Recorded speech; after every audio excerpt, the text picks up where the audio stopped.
ఈరోజు ఆరోగ్యానికి ఎంతో మంచిది జొన్న రొట్టిని ఎలా తయారు చేసుకోవాలో నేను చూపిస్తాను. దాంట్లో ఒక స్పెషాలిటీ ఈరోజు ఏంటంటే జొన్న పిండిలో నేను ఈరోజు అవిసె గింజలను అంటే ఫ్లాక్స్ సీడ్ పిండిని ఇక్కడ ఒక టేబుల్ స్పూన్ నర అవిసె గింజల పౌడర్ని యాడ్ చేసి కొద్దిగా ఉప్పు వేసి మరి వేడి నీళ్ళతో ఆ పిండిని ఈ విధంగా కలుపుకోవాలి. చూడండి, వేడి నీళ్ళు కాబట్టి మనం ఒక స్పూన్ తీసుకొని టేబుల్ స్పూన్తో ఈ విధంగా మనము ఫస్ట్ మిక్స్ చేసుకోవాలి. వేడి వేడి నీళ్ళు ఉన్నాయి కాబట్టి మనం దాంట్లో చేయి పెడితే చేయి కాలుతుంది కాబట్టి ఈ విధంగా జొన్నపిండిని కలుపుకోవాలి. చాలా వేడిగా ఉండాలండి వాటర్, లేకపోతే మనం జొన్న రొట్టెను కొట్టేటప్పుడు మనము అది విరిగిపోతుంది. లేకపోతే సో విరిగిపోకుండా మంచిగా రావాలి రొట్టె అంటే మనము ఈ విధంగా వేడి నీళ్ళతో కలుపుకోవాలి. సో జొన్న రొట్టె ఆరోగ్యానికి చాలా మంచిది కదా. సో ఈ విధంగా చల్లారిన తర్వాత మనము కొన్ని నీళ్లు వేసుకుంటూ ఇలా స్మూత్గా మనము దాన్ని కలుపుకుంటూ మనము తయారు చేసుకోవాలి పిండిని.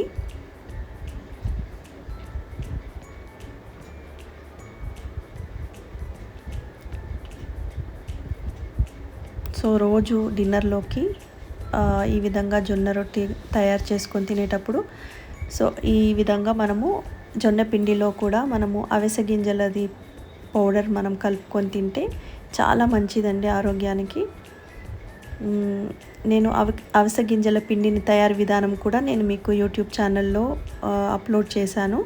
సో మీరు ఆ లింక్ కూడా నేను ఇందులో ప్రొవైడ్ చేస్తాను. ఒకసారి ఆ లింక్ని క్లిక్ చేసి ఆ రెసిపీని కూడా మీరు వాచ్ చేసి మీ ఇంట్లో అవిసె గింజల పౌడర్ని తయారు చేసి పెట్టుకోవచ్చండి.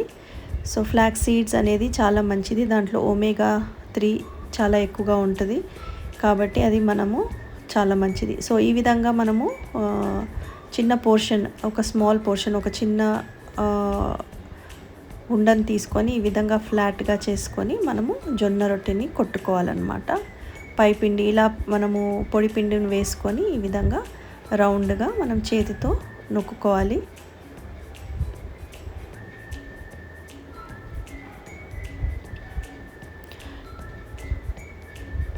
జొన్న రొట్టె అనేది మనం ఈ విధంగా చేస్తూ మనకు జొన్న రొట్టె చేయడం వస్తుందండి. అందరికీ జొన్న రొట్టె చేయడం చాలా కష్టము, కానీ మనము ఈ విధంగా ప్రాక్టీస్ చేస్తే కనుక మనకి బాగా ఒకరోజు మనము పర్ఫెక్ట్గా చేయడం మనకు వచ్చేస్తుంది. సో ఈ విధంగా జొన్న రొట్టెని మనము రౌండ్గా నొక్కుకోవాలి. సో పెంక కూడా చాలా వేడిగా ఉండాలండి. మనము ఎప్పుడైతే మనం జొన్న రొట్టెని వేస్తామో ఆ పెంకు చాలా వేడిగా ఉండాలి. చల్లగా ఉన్న పెంకు మీద వేస్తే అతుక్కుపోతుంది. సో ఈ విధంగా మనం జొన్న రొట్టెని అందులోకి వేసేసుకొని పైన కొన్ని నీళ్లు చల్లుకోవాలి. ఈ విధంగా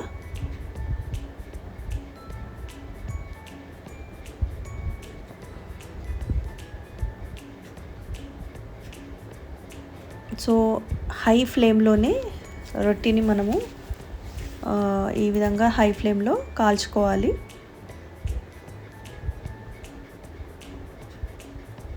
సో ఈ పొయ్యి కొంచెం మంట తక్కువ కాబట్టి ఇంకొక పొయ్యి మీద పెడుతున్నాను.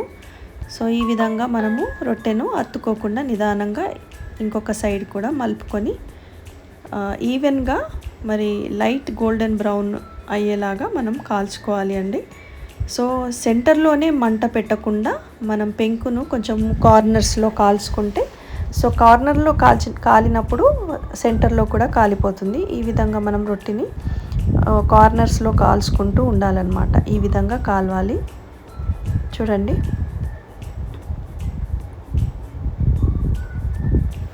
సో ఎవరైతే చాలా హెల్త్ కాన్షియస్గా ఉన్నారో వాళ్ళు ఈ విధంగా జొన్న రొట్టెను తీసుకుంటే చాలా మంచిది ఆరోగ్యానికి.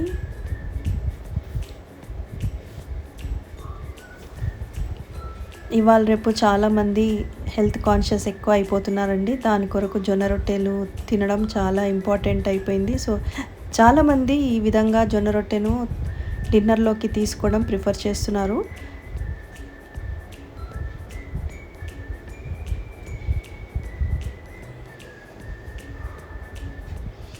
చాలామంది మన పేరెంట్స్ కూడా డయాబెటిక్ ఉంటున్నారు కదా, బీపీ అండ్ డయాబెటిక్ పేషెంట్స్ ఉంటున్నారు. వాళ్ళ కొరకు కూడా ఈ విధంగా చపాతి జొన్న రొట్టెతో ఇలా ఏదన్నా మంచి వెజిటేబుల్ కర్రీ కానీ నాన్ వెజ్ కర్రీతో కానీ సర్వ్ చేసుకోవచ్చు. చూడండి, ఒక చికెన్ కర్రీ కానీ మటన్ కర్రీతో కూడా మనము ఈ జొన్న రొట్టెలను సర్వ్ చేయొచ్చు. వెజ్ కర్రీస్తో కూడా మనము సర్వ్ చేసుకోవచ్చు.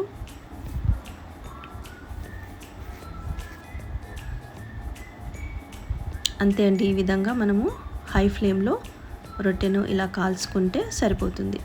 సో ఇదండి. సో అంతే అండి, జొన్న రొట్టె రెడీ అయిపోయినట్టే. మీరు వేడి వేడి రొట్టెలను మీరు ఈ విధంగా చేసుకొని మీ ఇంట్లో కూడా తయారు చేసుకొని ఎలా కుదిరిందో నాకు చెప్పండి. మీ కామెంట్స్ రూపంలో మాకు తెలియజేయండి. అంతే అండి, ఎంతో రుచికరమైన జొన్న రొట్టెలు రెడీ అయిపోయాయి.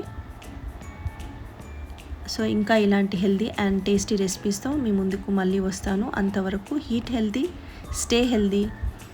ఓకే అండి, take good care of yourself. Bye.